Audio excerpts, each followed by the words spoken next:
Good morning everybody. The पाठशाला channel में फिर से स्वागत। आज हम क्लास 8 का विज्ञान स्टार्ट करेंगे, जिसमें अध्याय 1 है और पार्ट 1 लेके आए। इस अध्याय का नाम दहन और ज्वाला है, चीज़ों का जलना।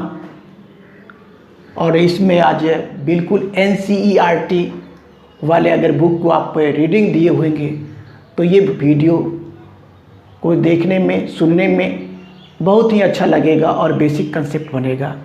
तो हम चाहेंगे कि मेरे वीडियो को शुरू से अंत तक देखें।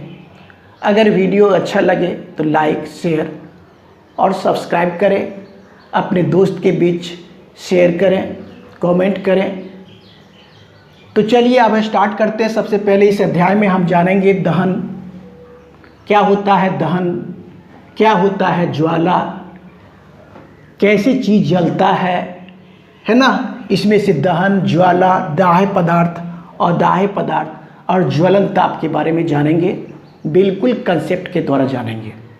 तो सबसे पहले ये जानें कि दहन, ये क्या दहन, दहन क्या होता है। कोई पदार्थ तब जल पाता है, जलने की बात है तो पहले जलता तब है जब उसके लिए सबसे पहले कोई ज्वलनशील पदार्थ यानी दाह्य पदार्थ होना जरूरी होता है।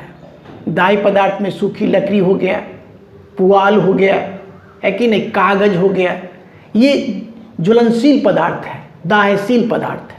तो सबसे पहले तो दाह्यशील पदार्थ का जरूरत होता है पहला। दूसरा, किसी भी चीज़ को जलने के लिए ऑक्सीजन की भी ज़रूरत होती है, हवा की ज़रूरत होती है, ठीक है। और थर्ड में जो होता है वो जो होता है ज्वलन ताप। ज्वलन ताप क्या होता है आगे बताया जाएगा। वैसे ज्वलन ताप वो होता है कि जिस न्यूनतम ताप पर कोई पदार्थ जलने लगता है वो क्या कहलाता है, उस पदार्थ का ज्वलन ताप कहलाता है। तो आगे हम विशेष अच्छा तरीक़ा से समझेंगे। सबसे पहले देखिए कि दहन क्या होता है। तो पहले ही बता दिया गया कि ऑक्सीजन की उपस्थिति में जलने की क्रिया तभी होगी जब ऑक्सीजन की उपस्थिति होगी। तो यही बात को लिख दिया गया है कि ऑक्सीजन की उपस्थिति में ज्वलनशील पदार्थों के जलने पर ऊष्मा और प्रकाश उत्पन्न होने की प्रक्रिया को दहन कहते हैं, ठीक है। द ऑक्सीजन की उपस्थिति में ज्वलनशील पदार्थ मतलब जलने वाला पदार्थों से के जलाने पर ऊष्मा और प्रकाश जब उत्पन्न होता है तो उस प्रक्रिया को हम क्या कहते हैं, दहन कहते हैं। बिल्कुल स्पष्ट है। दूसरा में दिया ज्वाला। ज्वाला देखिए, मोमबत्ती की ज्वाला को देखते तो ऊपर में गैस जलता हुआ होता है। क्या जलता हुआ होता है, गैस जलता हुआ होता है। तो जलती हुई गैसों के क्षेत्र को क्या कहते हैं, ज्वाला कहते हैं। बिल्कुल स्पष्ट है। अब है दाह्य पदार्थ किसको कहते हैं और दाह्य पदार्थ किसको कहते हैं। जो पदार्थ जल जाए, जो पदार्थ माने कि जलने वाले पदार्थ को दाह्य पदार्थ कहते हैं। जैसे में कागज हो गया, तेल हो गया, है कि नहीं, पुआल हो गया, ये सब जलने वाला पदार्थ है। और जो पदार्थ नहीं जले उसको क्या कहते हैं, अदाह्य पदार्थ कहते हैं। तो यहाँ भी लिख दिया गया है कि दाह्य पदार्थ, जो पदार्थ जलता है उसे दाह्य पदार्थ कहते हैं। जैसे में आपका कागज हुआ, तेल हुआ, पुआल हुआ, लकड़ी हुआ, सूखी लकड़ी इत्यादि।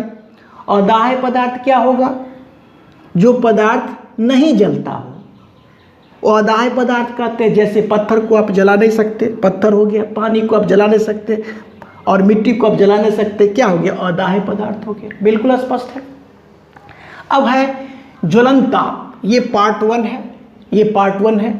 अब देखिए ज्वलन ताप, कोई भी चीज़ को जलने के लिए एक न्यूनतम ताप पर आएगा तो ही कोई वस्तु, कोई भी पदार्थ जल पाता है।